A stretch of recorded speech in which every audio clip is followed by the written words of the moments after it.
We're here at Golf Distributing today in Mobile, Alabama, just adjacent to downtown Mobile. And we have a fantastic Pallets to Pints to chat with you about today. So I'm here with Louis Maisel, who's the Chief Operating Officer for Golf Distributing. And we're gonna have a fantastic conversation a little bit about the history of golf and everything that is golf's culture and how they operate on a day-to-day. So Louis, appreciate the time today. So there's obviously a lot of family history, community perspective here that we'll get into in a little bit, but from your leadership perspective, what are some of the key components in the history of the family and organization that sort of shape how you lead today? Well, we're very entrepreneurial. My grandmother obviously acquired the business outright, and then my father took over, who has experience in many industries before he started working for my grandmother. And the way he operates has bled down to the next generation, which includes myself and my brother and sister. And so we kind of operate with that same leadership style where we like to take risks. We like to be different. We don't necessarily follow what everyone else is doing. And so I think we've developed sort of a culture around that where we may be early adopters. We may be willing to invest in certain areas where our peers in the industry aren't necessarily doing that. Yeah, I mean, I know that from our perspective at Rehrig, we value that, right? We need people like you to help us break down barriers and achieve new heights within the industry, and sort of somebody's got to run through the brick walls and get bloody, right? And you all seem to be willing to help do that. And in turn, as partners, we have to develop things that help drive your business forward, right? So why don't we take a step over to a couple of things that you've retained in taking over the building, and why don't you just give us a little history about the uniqueness of this building and why it's set apart from any other distributor building in the industry? Sure, yeah, this building originally was built, it's a landmark in Mobile. It was built by the newspaper company, and it was very specifically built to be a printing press for the newspaper and serve as their headquarters. Well, you know the history of the newspaper, it's dying out. Yeah. But what was left was this facility. And we had the opportunity to purchase it about 3 years ago.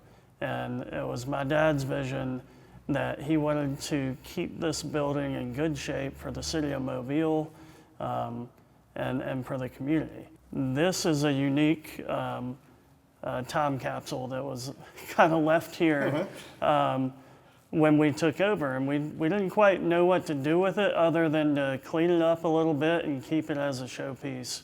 A little ode to the past of this building.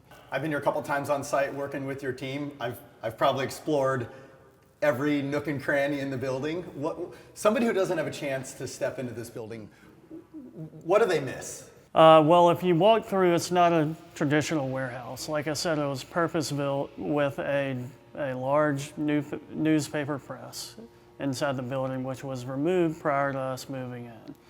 So you would walk into a room with an 84-foot ceiling that used to house a 3-story printing press.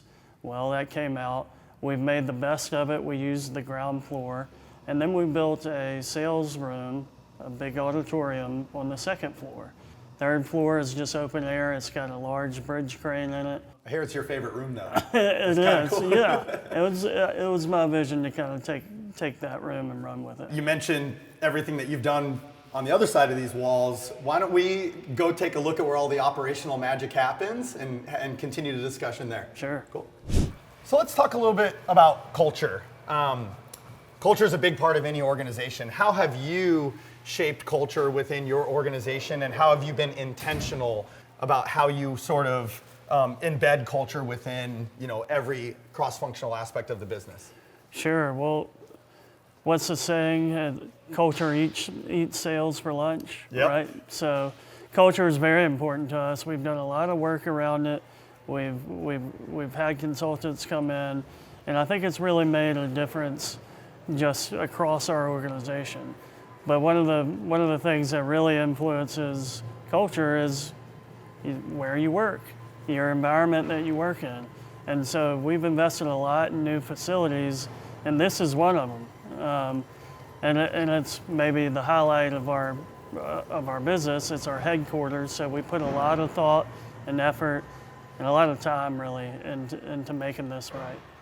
So when you stand here and we're up here on the second floor mezzanine and you just look down, what are you most proud of?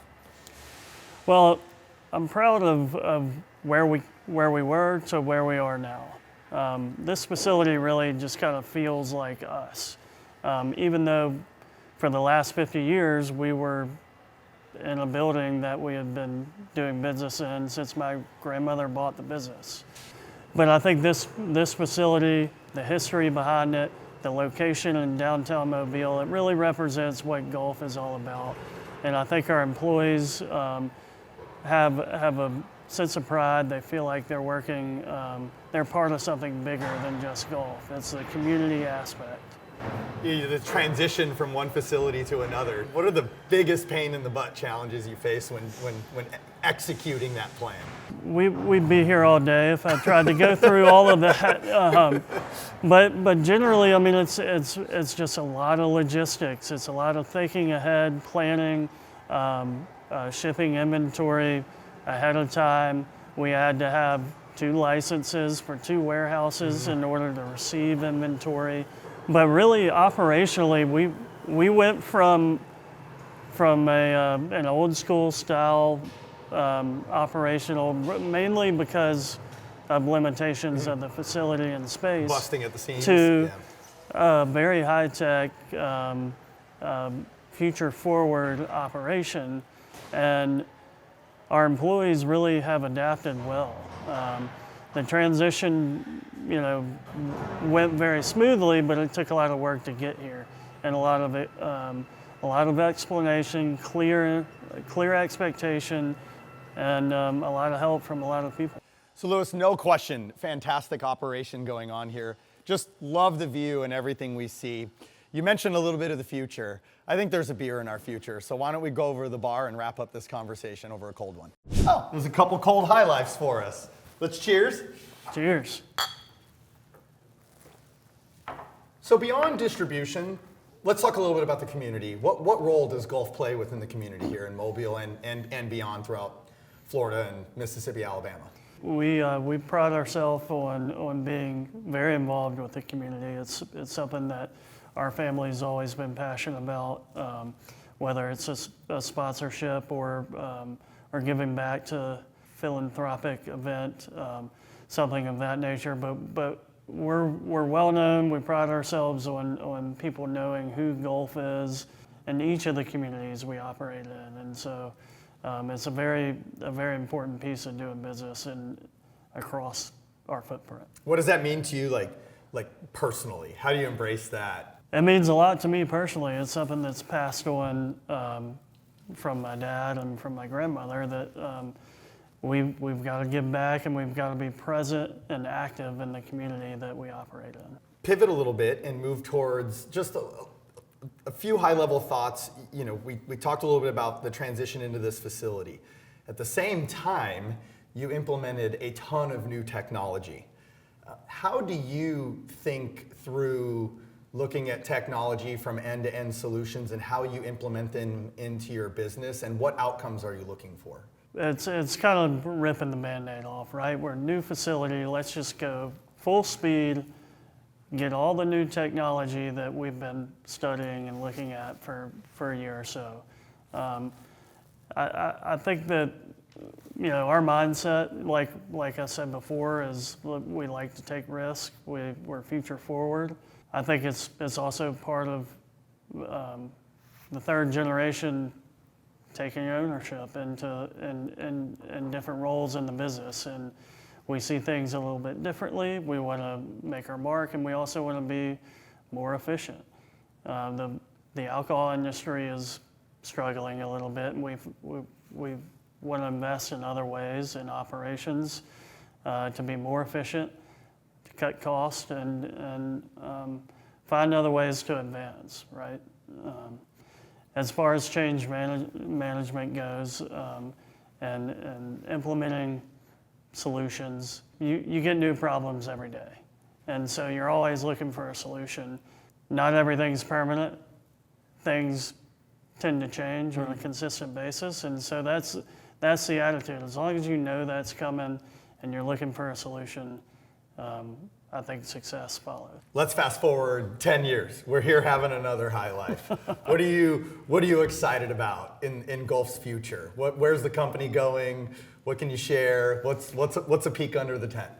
I mean, we all hope for growth. We hope for growth in sales, whether that's new brands, new acquisitions, and then technology. I think from whether it's warehouse automation equipment, whether it's software technology, we're very self-aware of where we are as a business inside of an industry that's maybe a little bit behind the rest of the world in technology, and we're trying to push that forward. When somebody hears the name Gulf Distributing, Gulf Holdings, what do you hope they walk away with? I would want somebody to walk away saying, calling their employees, calling whomever it is that they work with and saying, hey, we need to come visit these guys again. We need to call them and find out how they're doing this. Because I've walked into plenty of other industry peers' operation and said the same thing, done the same thing. And so we're not reinventing the wheel, but we are doing it our own way. And that's with help, that's the beauty of the wholesaler industry. It's a little bit fraternal, so we get to share ideas, share best practices, and so that's what I would hope. I would hope to pass that on to someone else that comes to us and sees what we've done here, and we'll have a little pride doing that.